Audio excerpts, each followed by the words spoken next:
the saga of the Netflix Warner Brothers merger continues, and it has culminated in the standard process of the Senate hearing, where Netflix goes to the Senate and the Senate checks them on why they're purchasing this, what their plans are, what's this going to do to theaters. And it's the whole process that one goes through with a big merger, similar to Disney purchasing Fox and the Paramount merger with Skydance.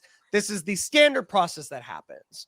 But within this process and the Senate hearing, to be exact, we have finally heard from theater owners. And we heard from them in a big, bad way. This comes to us from Deadline. They say, Cinema United, the trade organization for exhibition, has made public its remarks about the pending Netflix Warner Brothers merger to the Senate Antitrust Subcommittee, saying if Netflix succeeds in acquiring Warner Brothers, the results will be economically and culturally catastrophic. Fewer theaters, shorter windows, less revenue, fewer jobs across the national and global entertainment industry, and fewer movies for consumers to see in theaters. Cinema United, previously known as National Association of Theater Owners, submitted a 6-page written testimony to the Senate Judiciary Subcommittee on Antitrust, Competition and Policy and Consumer Rights on Tuesday. While Netflix co-CEO Ted Sarandos told lawmakers on the record the streamer is about a 45-day exclusive theatrical window for movies, many rival studio sources have questioned the streaming boss's intent. If Sarandos is thinking a 45-day window to streaming, that's still rather destructive to the business. When distributors talk about a 45-day window, they mean 45 days until PVOD or sell through digital, a window that precedes the streaming window. Streaming windows generally are around 90 to 100 days or more after a movie bows in cinemas. In the statement, Cinema United advocated, we are deeply concerned that this acquisition of Warner Brothers by Netflix will have a direct and irreversible negative impact on movie theaters around the world. Such an acquisition will further consolidate control over production and distribution of motion pictures in the hands of a single dominant global streaming platform in a market that is already highly concentrated. The impact will not only be felt by theater owners, but by movie fans and surrounding businesses in communities of all sizes. I want to ask you, based on what the Movie Theaters Association is saying, or as they put it now, Cinema United. That's right. What do you think of their comments to the Senate? Do you think that it's true?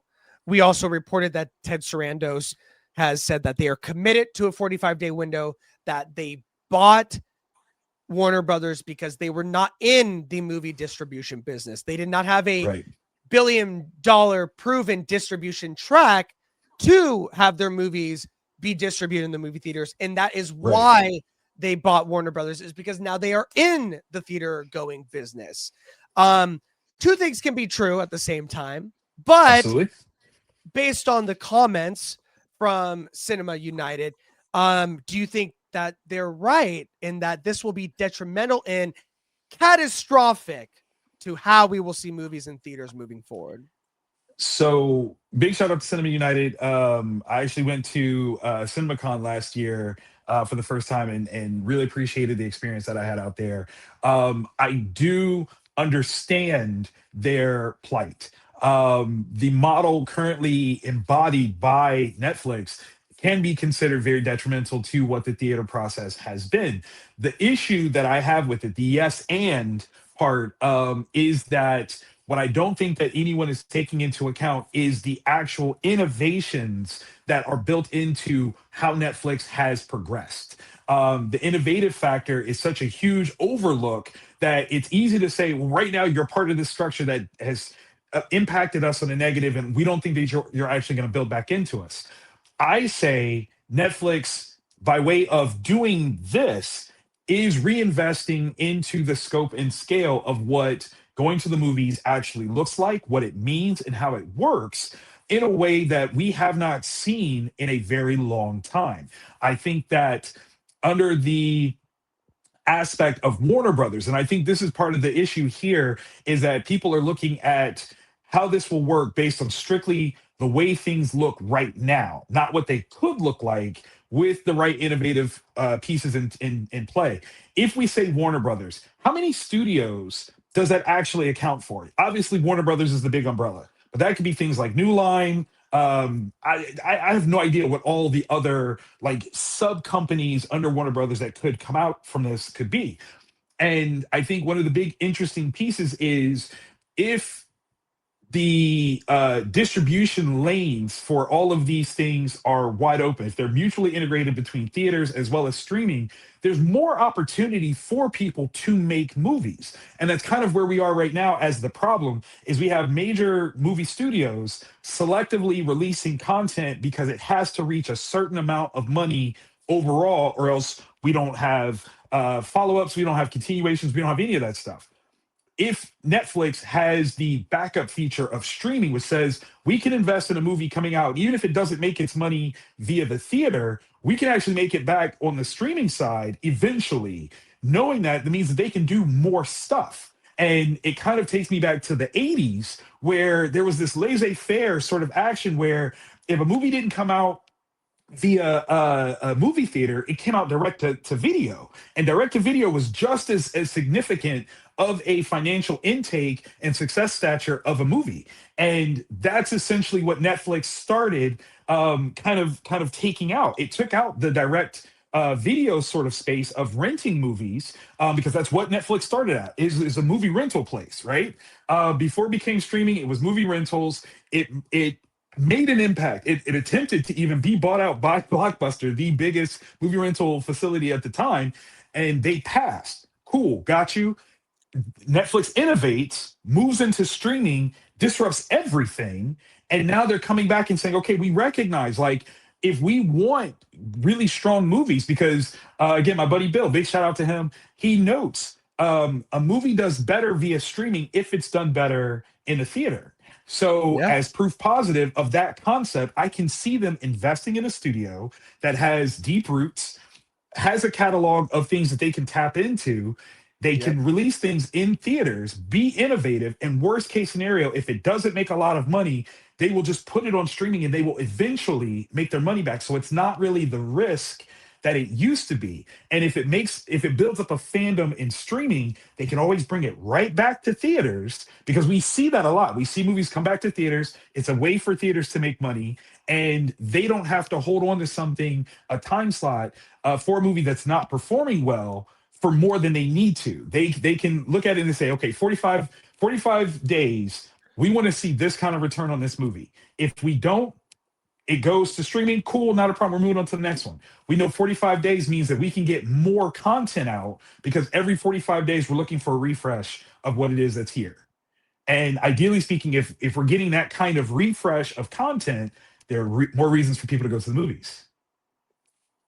Yeah, no, I think that's a really great way to look at it. That is not a lot of people are factoring in is the innovation that Netflix has created within movies, which can be a double-edged sword. You know what I mean? Sure. But if you use it in the right way, this could Hmm. be very beneficial to movies. And so Hmm.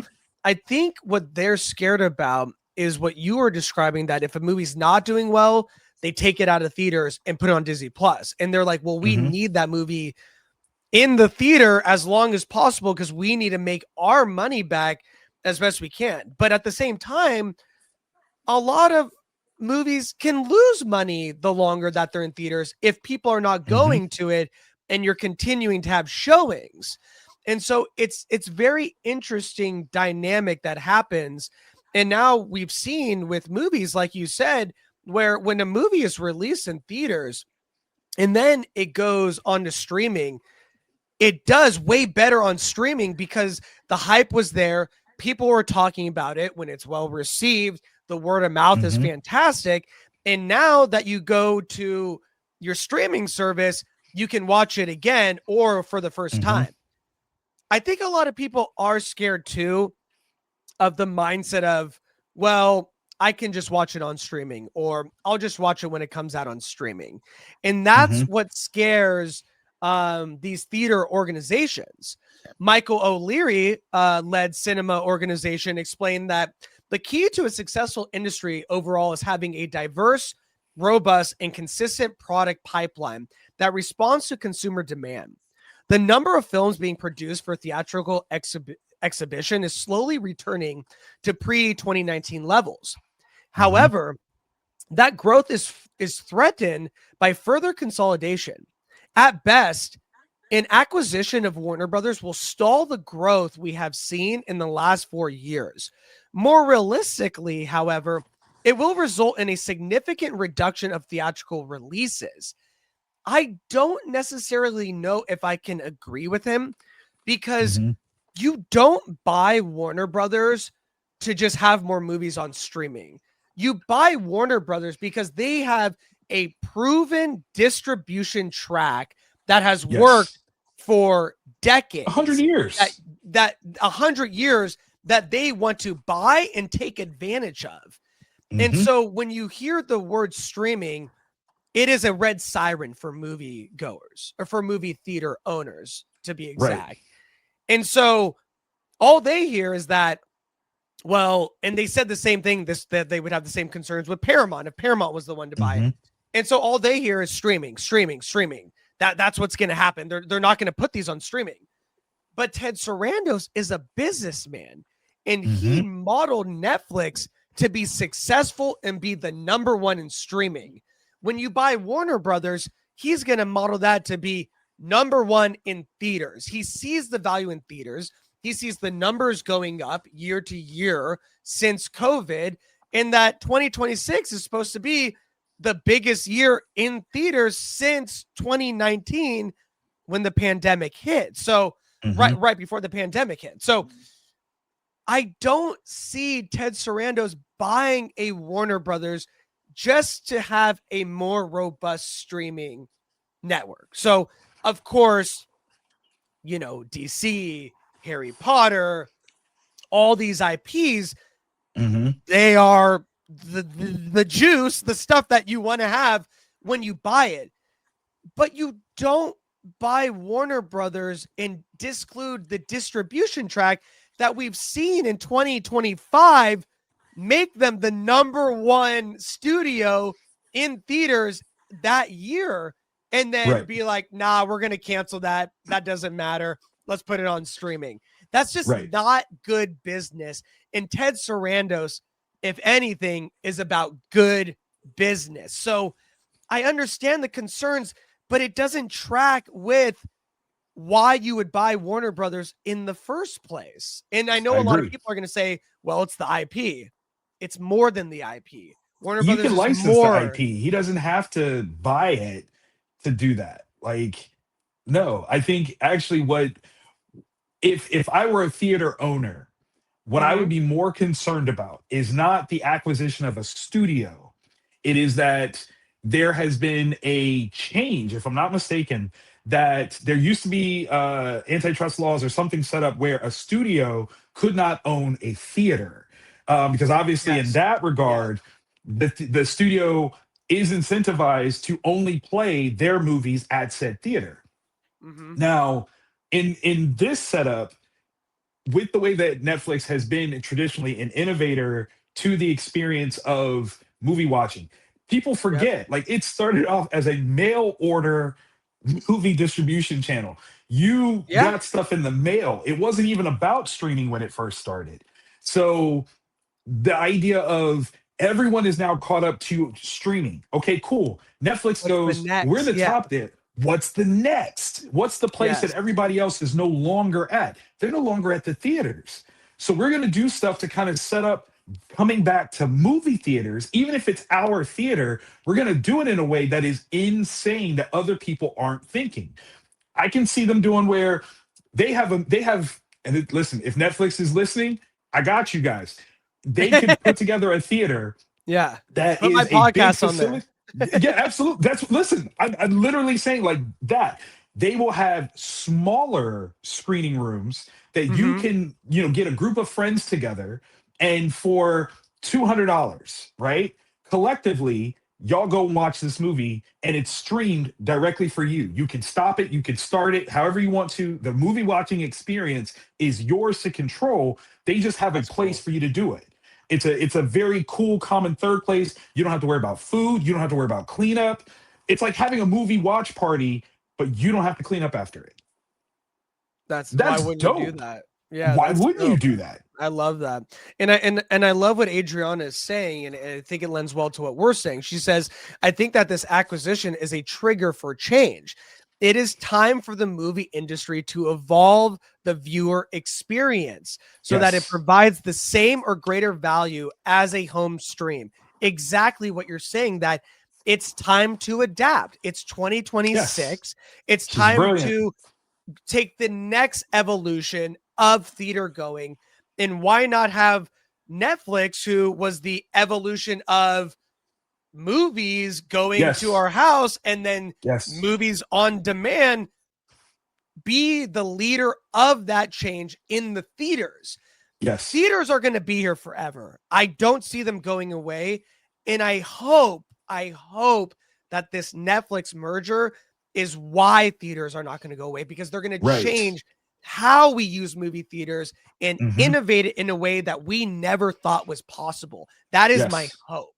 Yes. Yes. I mean, imagine if they even integrated old school things back to it, right? Mhm. As we're having this big renaissance for physical media, what if you could go to the theater, right? And go home with You get a something. copy of Like it. you can actually Yeah, you get go, it. like, that would be amazing, right? Maybe You you know, maybe you go to the theater to rent a movie. you just gave me the best idea. You know how, like, when Endgame and these big movies come out and the theater Hmm. going experience goes viral because everyone Hmm. starts cheering when Cap, lifts Mjolnir, and it's like I you still you watch you that. want to relive that experience. What Hmm. if you get to take that experience you had in the theater home with you, or it goes to your Netflix account, you stream Yes. exactly what you saw. So the cheering and stuff, you hear that at home. You're back Yes. in it Yes. like you were in the theater. That would Did you be just describe the movie awesome. theater as like a theme park? And that's a whole theme attraction? I would absolutely Like jump the on that. like the picture on the ride, you get Yes. that when Yes. you go home. You get to feel that experience of Cap lifting Mjolnir and everyone going crazy again Come and on. again if you choose to at home. That Yes. is Yes. there's all these things that we're not thinking of that could be a positive of this change. And everyone's Hmm. consumed about the negative of this change because they're scared. And I Right. totally understand that. Movie theater going experience is one of the most nostalgic things in everyone's life. Everyone Hmm. remembers a movie they saw when they were a child in theaters, Yes. walking through the halls, Yes. seeing the posters, and they don't want to lose that. And I totally get it, but it is changing, and we don't want to be left behind in the dust. We want to be there Absolutely. at the forefront and enjoy it. And so even with 11:30, Netflix season finales in IMAX, let's go. Like, look how well the ending of Stranger Things did in the Yes. theaters. Yes. That bad boy sold out, and it made the experience of the finale that much better because you're Yes. experiencing it With with a other bunch of people people. in a big bad way. That is the innovation we're talking about. Here's the thing that I think also needs to be celebrated about that fact is that that was actually more set up through the theaters than it was through Netflix. Those weren't Right. traditional ticket sales. That was more concession oriented stuff that benefits the Yeah. theaters directly. So even in that regard, like we have the understanding that Netflix has cracked down on password sharing and all that stuff that built a community, and they go, Right. this is why we don't want you to share the community that way. We're going to build a space for you to come and experience this together as a community, rebuilding what the theater is. I love that. And I love the chat. It's getting me excited because it's like when you put these people in a room that love movies, love content, and aren't scared to see what the possibilities are on the other side. What can we do next with movie theaters? What can bring more people in the theater? That makes more money for Netflix. Yes, it does. And yes, then it does. once it goes to their streaming service, more people subscribe to Netflix. That's exactly what they want. And so I totally understand the catastrophic statement from theater owners, and it is scary. But I think it does a disservice to what kind of innovation Netflix brings to movies as a whole. And there are possibilities that this could reinvigorate how we go to the theater. And so that's what I hope to see. So yes, let us know what you guys think. Do you agree with the statements from the theater owners? Do you think that there is a possibility that Netflix has ideas of how we can bring more butts into the seats and then to their streaming service? There is the and then. And so I think we got to take a step back, see what the possibilities are, and then see how they put that into action. And then we can judge. So drop a comment below and let us know your thoughts.